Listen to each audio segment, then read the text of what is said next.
Assalamualaikum warahmatullahi wabarakatuh. Perkenalkan, kami dari kelompok 15. Di sini kami ingin menguji derajat keasaman suatu produk asam atau basa menggunakan kertas indikator universal. Sebelumnya, perkenalkan, nama saya Rizky Koprastyo dengan NIM 22010325130026. Saya Najib Damarabani dengan NIM 22010325120006. Saya Leonard Mareci dengan NIM 220103251333. Tujuan dari percobaan ini adalah untuk mengidentifikasi asam, basa, atau netral dari beberapa bahan menggunakan indikator pH universal. Melalui percobaan ini dapat diketahui tingkat keasaman atau kebasaan suatu zat berdasarkan perubahan warna indikator. Pengertian asam dan basa. Asam merupakan zat yang memiliki pH kurang dari 7 dan menghasilkan ion hidrogen atau H+ ketika dilarutkan dalam air.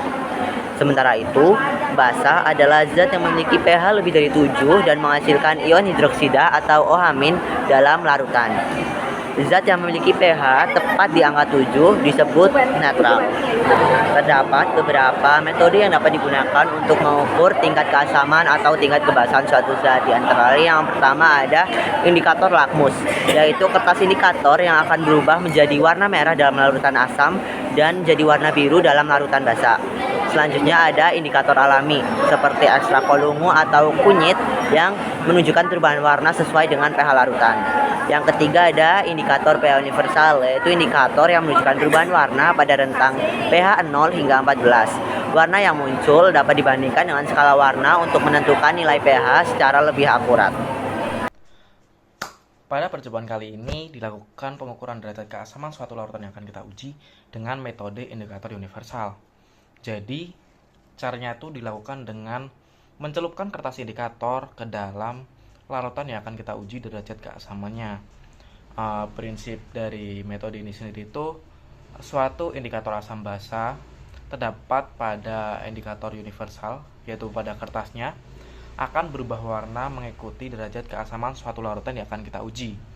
Jadi setelah dicelupkan, warna kertas indikator universal akan berubah yang kemudian dibandingkan dengan warna standar sesuai tingkat keasaman atau kebasahan larutan yang tertera pada kemasan indikator universal. Nah, dari warna tersebut itu bisa ditentukan rentang pH dari larutan yang akan kita uji. Biasanya warna merah hingga orange menunjukkan bahwa larutan yang kita uji itu berupa asam. Lalu warna hijau yaitu berupa larutan netral. Dan yang terakhir warna biru hingga ke ungu itu menunjukkan bahwa larutan tersebut bersifat basa. Pada percobaan kali ini, alat yang dibutuhkan yang pertama yaitu rak tabung reaksi, yang kedua tabung reaksi, yang ketiga corong kaca, selanjutnya ada gelas beker, pipet tetes, dan paling terakhir adalah kertas indikator. Untuk bahan yang kami gunakan ada yang pertama itu soda kue, yang kedua ada asam sitrat, yang ketiga ada sabun cuci muka, dan yang keempat ada pembersih toilet.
Enak belum?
Nah, pada bahan pertama yang kita uji yaitu pembersih toilet, itu tuh mengandung suatu senyawa asam kuat bernama HCl, yaitu dengan kadar 20%.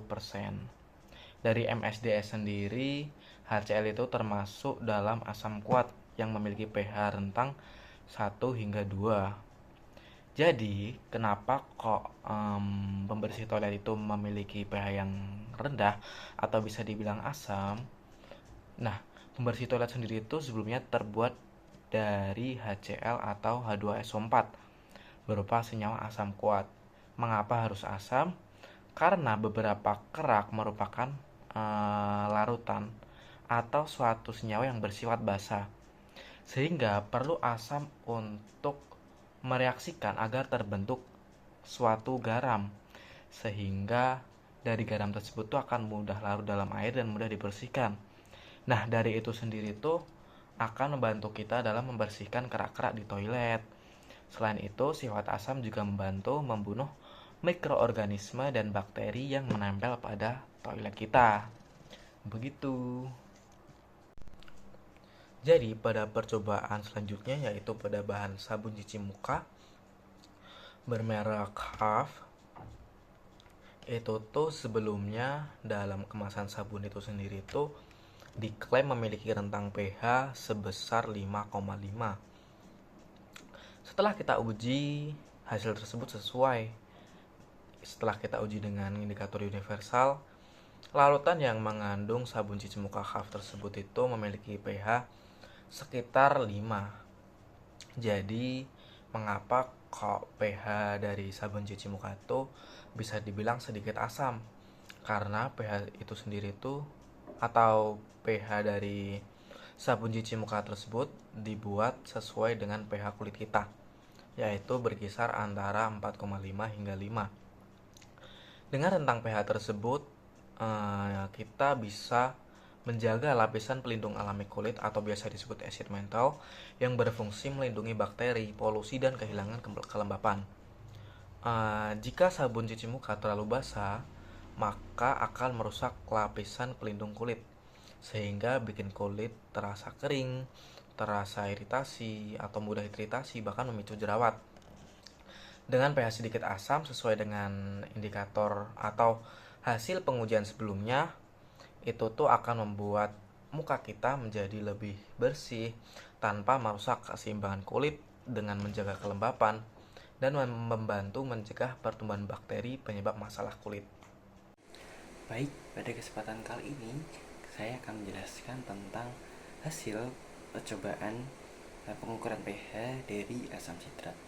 Baik, sebelumnya asam sitrat sendiri adalah merupakan senyawa organik dengan rumus C6H8 dan O7, dan asam sitrat ini awalnya berbentuk butiran putih dan tidak berbau.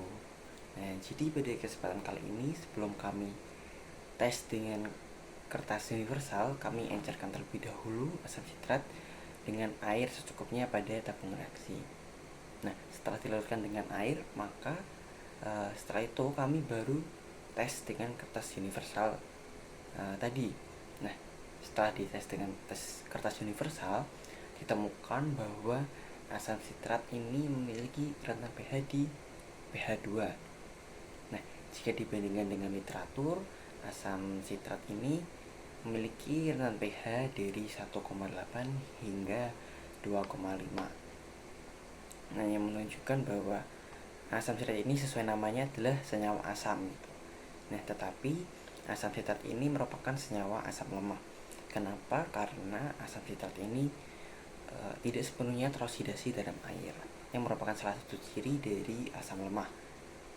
Nah, kemudian untuk manfaat dari asam sitrat sendiri adalah asam sitrat ini sering digunakan dalam makanan dan juga obat-obatan. Dalam makanan sendiri, asam sitrat berfungsi untuk menurunkan pH makanan sehingga makanannya ini tetap segar dan awet. Nah, manfaat lainnya itu untuk pengawetan. Nah, pengawetan sendiri ini si asam sitrat bekerja dengan menurunkan pH, menciptakan lingkungan asam, yang dimana lingkungan asam ini berpengaruh pada terhambatnya pertumbuhan mikroorganisme. Nah, untuk pada obat sendiri, asam sitrat ini berfungsi sebagai buffer Nah, larutan buffer ini berguna untuk menjaga pH pada obat agar tetap stabil. Baik, pada selanjutnya saya akan menjelaskan tentang soda kue atau sodium bikarbonat. Jadi sodium bikarbonat ini berbentuk serbuk putih dan juga larut dalam air. Nah, jadi pada eksperimen kali ini dalam mengetes pH soda kue, kami harus melarutkan terlebih dahulu soda kue dengan air pada tabung reaksi. Nah, baru setelah itu kami cek pH-nya menggunakan kertas universal.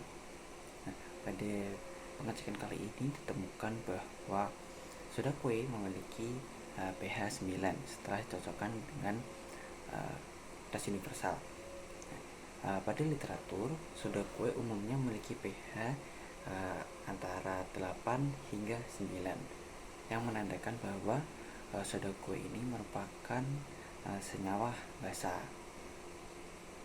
Nah, jadi untuk pemanfaatannya sendiri, soda kue ini sering dimanfaatkan dalam produk makanan, terutama pada pembuatan kue seperti roti dan lain-lainnya. Nah, pada pembuatan roti, soda kue ini akan menghasilkan gas CO2 ketika bereaksi dengan bahan asam lainnya pada pembuatan kue, yang mengakibatkan pelepasan CO2, dan CO2 ini terperangkap dalam adonan. Nah, yang menyebabkan adonannya ini nantinya akan mengembang. Nah, tapi jika ditambahkan terlalu banyak, soda kue akan membuat adonan menjadi terasa pahit atau seperti sabun karena pH-nya yang terlalu tinggi. Gitu. Baik, pada kesempatan kali ini dapat disimpulkan bahwa dengan percobaan kali ini kami dapat mengetahui apakah suatu produk merupakan produk asam atau basa, dan juga dapat mengetahui rentan keasamannya menggunakan kertas pH universal. Nah, dari 4 sampel yang kami gunakan dapat diurutkan juga dari yang paling asam hingga yang paling basa. Nah, untuk yang paling asam sendiri ada pencuci lantai atau pembersih lantai, yaitu dengan rentan pH 1 sampai 2. Kemudian ada asam sitrat dengan pH 2 sampai 3,5.